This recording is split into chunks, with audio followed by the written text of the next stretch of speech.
RGH Realty Number 1 Inc.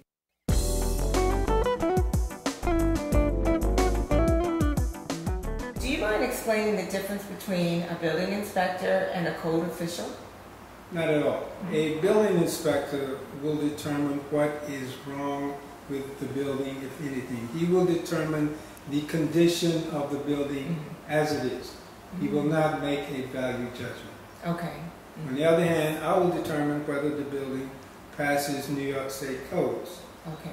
In other words, whether it passes or fails, and possibly whether it will be sold or not, and I will have to give them a time to correct any violations, whether the building is sold or not. It really doesn't matter. Okay. It doesn't matter to me whether the building is occupied.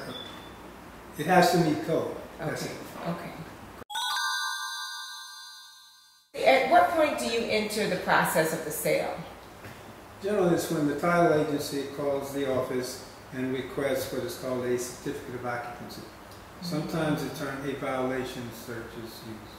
Okay. But violations mean, is the property up to code? If it were up to code, there would be no violations. Okay. So essentially, it's the same thing. A certificate of occupancy means it is certified to be occupied. Okay. That it is up to state codes and municipal codes, local codes. Okay. All codes that govern that dwelling wherever it is. Okay. A violation search. Is that the same as a municipal search? Are they the same? It's essentially the same thing. Okay.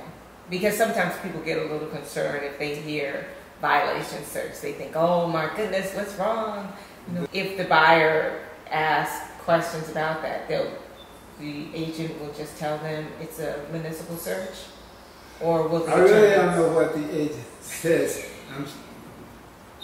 I don't know what the agent says. I imagine they say whatever will set the buyer at ease. Okay.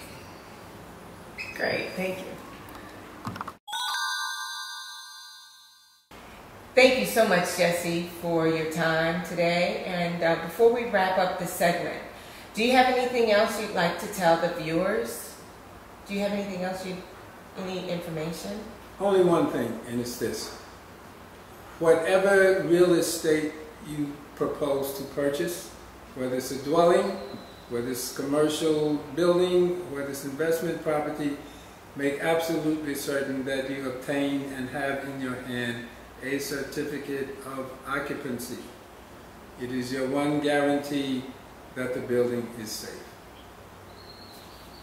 Well, thank you so much. I appreciate your time. It was a pleasure. Okay, great. Thank you. RGH Realty Number 1 Inc.